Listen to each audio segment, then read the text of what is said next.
Le 6 mars 1936 paraissait dans l'Action française la critique de François Vineuil consacrée au film Les Mutinés de l'Elseneur. Texte intégral. L'indulgence de la censure à l'endroit du film La Garçonne a été vertement relevée ici et là. En manière de contre-attaque, et pour protester de son indépendance, la censure est tombée à bras raccourcis sur le premier film passant à sa portée. Le hasard a voulu que ce fût Les Mutinés de l'Elseneur, de M. Pierre Chenal. Les Mutinés de l'Elseneur ont été frappés pendant 4 jours d'interdit et on a imposé au film un dérisoire avant-propos, prétexte des images et des répliques séditieuses. Aucune décision ne peut prouver avec plus d'éclat le scandaleux et courtelinesque arbitraire de la censure qui laisse depuis des années passer avec une bienveillance attendrie les apologies soviétiques de l'assassinat et de la guerre civile.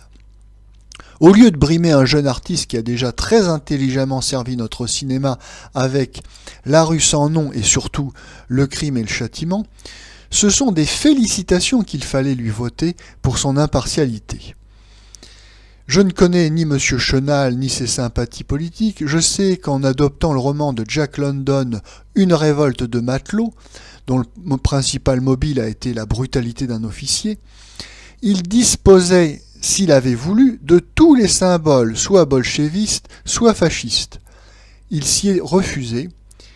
Il est peu vraisemblable que ce soit par indifférence. Quand on a le genre de talent de M. Chenal, on n'est pas neutre. Il a simplement estimé que ces symboles alourdiraient son sujet. Il a eu 3 fois raison. Ce refus de verser dans l'idéologie facile et primaire est au cinéma une véritable originalité. Ce drame de l'Elseneur ressortit plus encore que le roman de London au documentaire strict et nu. Nous sommes loin des oppositions sentimentales entre bons et méchants. Rien n'est dissimulé. L'Elseneur, qui apparaît pour l'Australie dans quelques ports nordiques, est, en 1913, un des derniers voiliers au long cours. Aussi rencontre-t-il de grandes difficultés pour le recrutement de son équipage. Il faut compléter le petit noyau de matelots réguliers par une bande interlope ramassée dans les bas quartiers apaches, clochards, fainéants, bref, un prolétariat sur lequel il serait superflu de verser des larmes quand le second le reçoit à coups de botte et de poing. Ce second est sans doute un butor, mais il a des circonstances atténuantes sur lesquelles on insiste. Il a connu la vieille navigation à voile, 90 jours sans toucher terre, les disettes, les révoltes, où tous les officiers et la moitié de l'équipage restaient sur le carreau. Il apparaîtra en fin de compte comme un farouche loup de mer dont la bravoure emporte l'admiration. On nous parle de la mutinerie sans l'ombre de romantisme social. Elle couvait depuis le départ. Elle choisit aussi mal que possible son heure. Le capitaine, figure austère et loyale de vieux puritain, a été stupidement tué par le 3e officier, un ivrogne et un voleur qui se garde de se dénoncer. Pour découvrir le coupable, le second parle de mettre tout le monde au fer à tour de rôle. C'est alors que 3 apaches sortent leurs revolvers et entraînent le troupeau.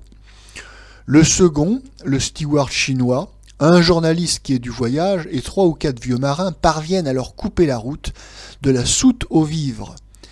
Il ne s'agit pas d'une image de la lutte des classes, mais de la tragique situation de 3 douzaines de mauvaises têtes qui vont risquer la famine ou la pendaison pour s'être laissés échauffer par des professionnels du crime et d'une poignée d'hommes au cœur bien trempé qui font bravement face à la meute.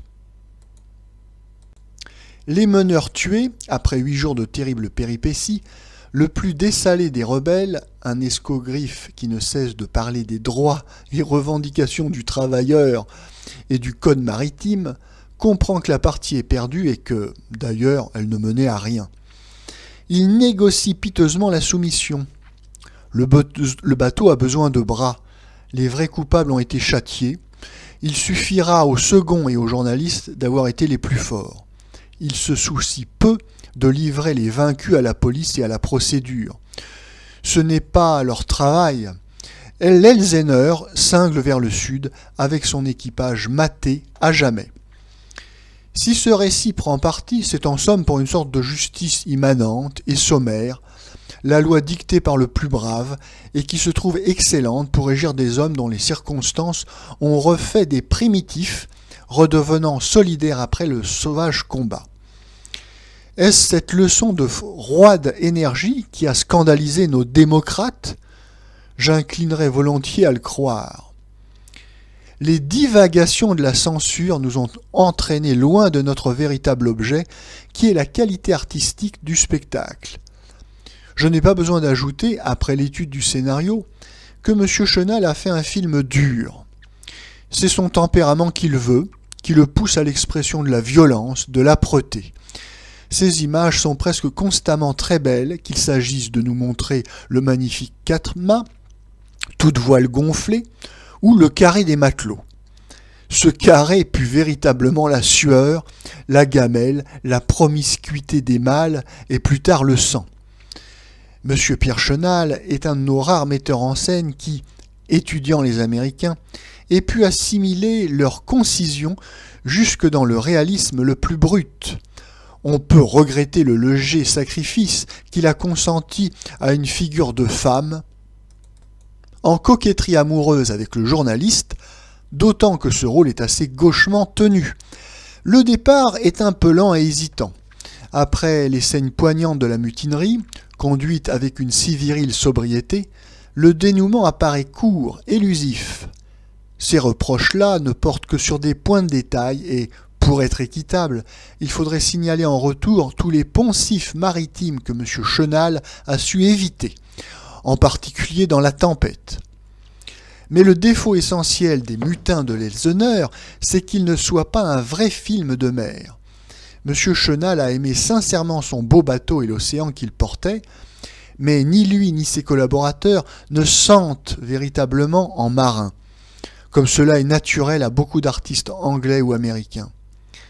Ceci ne diminue en rien l'intérêt dramatique de toute la partie centrale du film, mais il nous faut presque un effort de raisonnement pour nous persuader que ces scènes se déroulent en haute mer, à bord d'un bateau isolé. J'imagine que l'on va accueillir de façon assez contradictoire la composition du second par M. André Berlet. M. Berlet a été classé depuis longtemps, par sa corpulence, dans les rondeurs cordiales et un peu burlesques. M. Berlet s'y démène sans grand bonheur, car il n'a ni bonhomie ni penchant comique. De temps à autre, il lui échoit un rôle brutal et dramatique. À mon sens, c'est là sa véritable voix. Il fut excellent, au point d'égaler presque son modèle, Wallace Beery, dans la redoutable gouape de la version française de Big House. Il a des scènes remarquables dans Les Mutins de l'Elseneur, il y est autrement à l'aise que dans ses innombrables vaudevilles, mais c'est un rôle de force, ce n'est pas un rôle de loup de mer. Le reste de l'interprétation, surtout du côté des mutins, est bonne, il n'y a qu'un mérite relatif. Une barbe de 8 jours, une casquette déchirée, un maquillage truculent, voilà qui vous aide à camper un personnage.